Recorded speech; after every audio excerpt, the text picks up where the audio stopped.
In this demonstration, Dr. Manita Dangol will perform an APTT test with heparin-spiked plasma samples.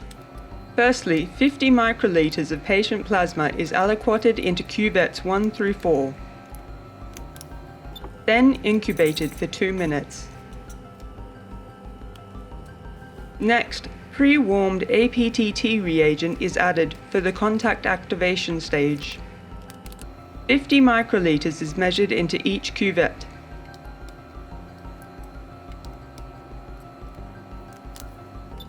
The samples are mixed, then incubated for 3 minutes.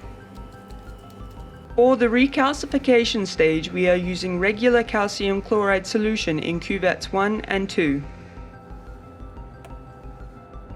In cuvettes 3 and 4, we are using Antihepca HRRS, which will neutralize the heparin in this sample.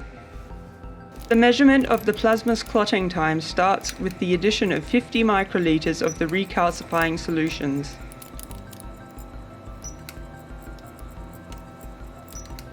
The machine is now measuring the length of time it takes for the plasma sample to clot.